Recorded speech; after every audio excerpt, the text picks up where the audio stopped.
The time is once again upon us for our monthly look at all the books, mostly horror, I read over the past month for April of 2023.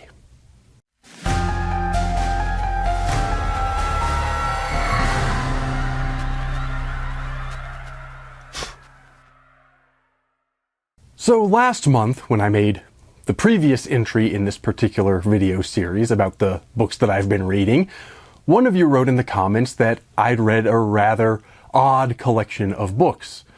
Fair enough. I'm a pretty odd guy, and my reading habits do reflect my eclectic interests, even if the lion's share is always dominated by, of course, horror. But I also took it as a challenge to see if I could read an even odder collection of books this month.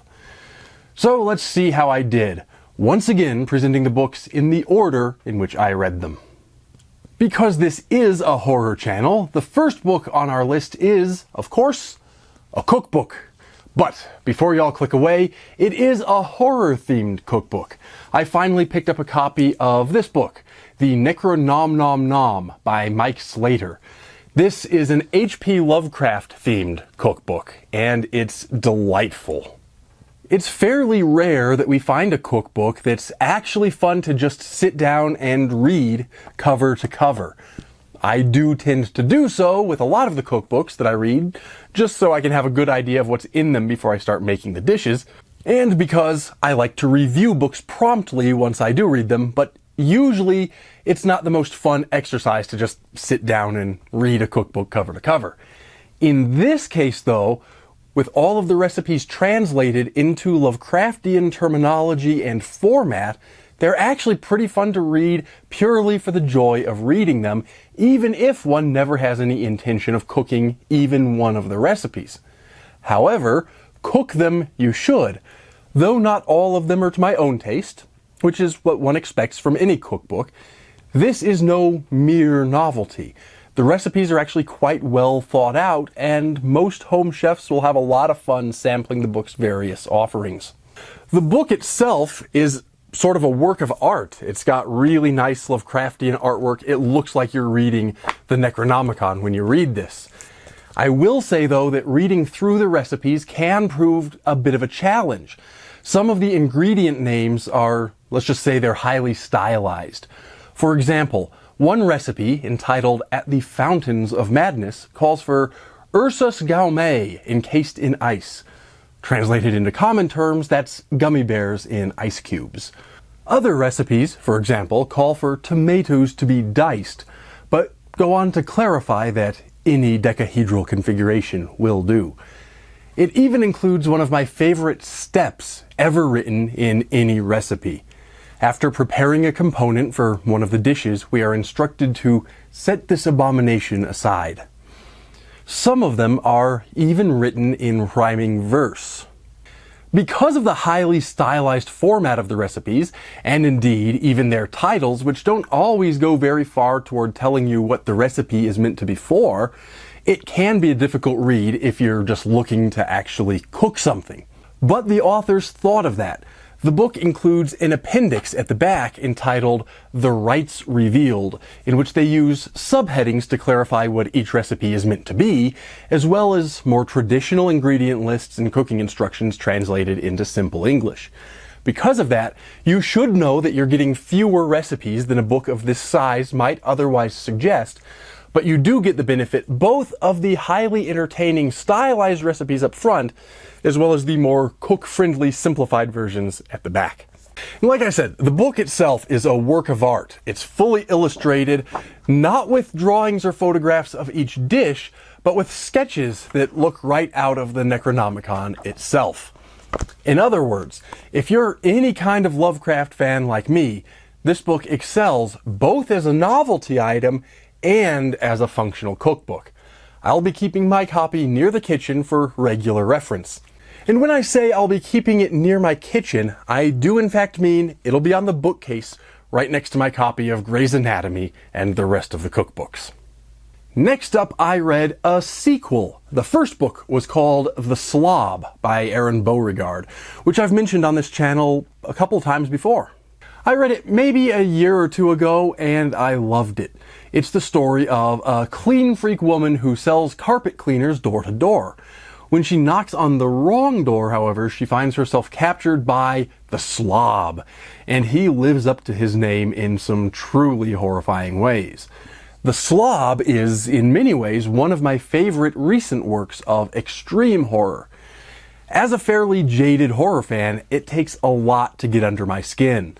I'm pretty close to impossible to scare, and I don't think I'm much easier to disturb or to disgust. That Aaron Beauregard was able to do so in The Slob is saying something. Let's just say, if I were to describe, even in the vaguest possible terms, some of the things that happen in this book, I'd be kicked off YouTube before you could say unnecessary censorship. So I was pretty excited to read this sequel, Son of the Slob, but I also approached it with a certain degree of trepidation. Not because I knew it was going to be extreme and disgusting. I was actually looking forward to that because a work of extreme horror, when done artfully, can evoke some rather powerful emotions. Rather, I was simply afraid that the sequel wouldn't be able to hold up to the original. Well, if I'm completely honest, it doesn't. Not quite. But it comes pretty close, and that's good enough.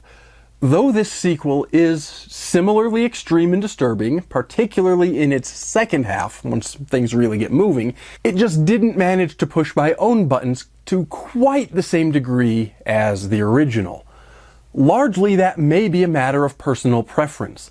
The original included a couple scenes, and one scene in particular, that hit my own personal notes, but your mileage may vary. Perhaps some of you might find this book even more disturbing than its predecessor. Regardless of the comparison to the first book, this is still a remarkably strong work. Beneath the sickening layers of extreme horror is a remarkable and almost moving tale of childhood that raises some fascinating questions of nature versus nurture in the most viscerally affecting way you're likely to read. Coupled with the fact that Beauregard writes disgusting content as elegantly as a poet from hell, the all too relatable characters, at least some of them, will have you feeling alternately amused, disgusted, horrified, and moved. I wouldn't recommend reading this one before you've read The Slob, although technically you could do so, and the first couple of chapters would have you pretty much up to speed. But if you liked its predecessor, if you liked The Slob, you're almost guaranteed to like this one as well. Next up, and I did warn you I was making this an odd month for my reading, I read a book that's nothing in particular to do with horror, although I personally find it a bit horrifying, and that's Black & Decker's Complete Guide to Bathrooms. I'm the kind of guy who likes a good DIY project, but plumbing? That really is a horror story to me. But I was sent this book for purposes of writing a review, which I've done, and so I went ahead and I read it. There's not really much to say here, since it's not really a horror book, but I will just advise that it's worth reading if you're looking to do a remodel, but it's not of much use if you're just looking for a day-to-day sort of repair guide. But since this is not horror, we're on to the next one. And so next up, I did continue my temporary break from reading horror because I happened across yet another cookbook. This one is called Cooking with Scraps by Lindsay Jean Hard. And while it doesn't have the delightful Lovecraftian theme of its predecessor in my reading this month, it's nevertheless a great book that's given me lots of ideas on how to get more out of the parts of ingredients that are too often neglected. It was an impulse buy for me because it just popped up in Amazon's recommendations when I was shopping for something else. I think it might have been a new gnocchi board or something. Anyway, I bought it on a whim, but I'm glad I did because it's got some great recipes and it's quite inspiring. But now for our triumphant return to the horror genre. And once again, I did say I had an odd reading list for this month. My next book was 10,000 Zombies, with stories by Alexander Cox and artwork by David Hartman. And yeah, this is odd. It's not quite like any other book I've ever seen before. Each page, such as it is divided into 3 sections. On the left side, we get a zombie story, with the 3 sections reflecting a beginning, a middle, and an end. And on the right, we get a drawing of a zombie. But because we can turn the pages on the 3 sections individually, we can mix and match to create, as the title suggests, over 10,000 different combinations of stories and zombies. And frankly, that's a lot of fun. One doesn't read a book like this expecting fine literature. Arguably, one doesn't even expect to read the book from cover to cover straight through. Rather, one expects a fun and charming novelty book to which one can return from time to time for a bite-sized bit of zombie fun. And that's exactly what we get here. With regard to the stories, because they are created by combining interchangeable sections, the tales don't necessarily follow any great logical flow and certainly aren't going to win any literary awards. But that having been said, the author is to be credited with writing the sections in such a way that, despite mixing up the text, each iteration comes out feeling like a mostly coherent, if ever so slightly formulaic, flash fiction piece. Similarly, the artwork is drawn in such a way that each zombie cartoon manages to look coherent despite being made of randomly selected heads, torsos, and legs. Admittedly, a few of them don't match quite as well as some of the others do, but by and large, each resulting zombie looks entirely plausible as zombies go. And that makes this book extremely charming. It's a lot of fun to flip to random pages and see what kind of zombie and what kind of zombie story we can create. As I said, you won't likely enjoy trying to read it cover to cover, but it's the kind of thing you'll regularly pull off the bookshelf just to see what new concoction you can come up with, given a minute or two of spare time.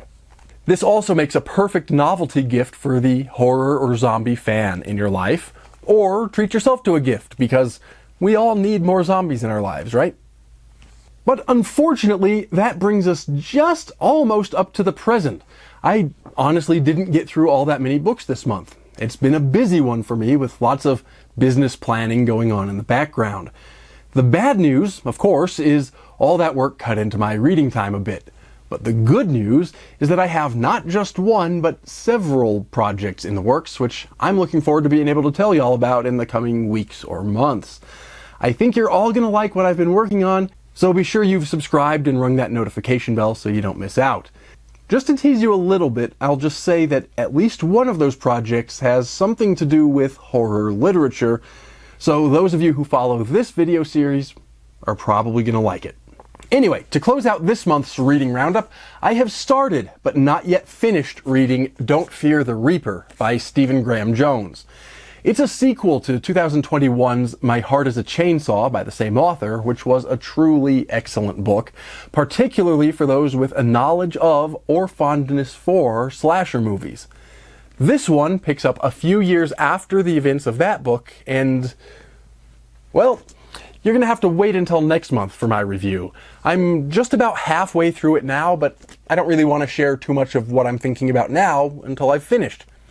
And so there we have it. I have every intention of reading more in May than I did in April, but regardless of how many books I get through, do make sure you pick up a good horror novel from time to time. And of course, as always, take care and stay scared.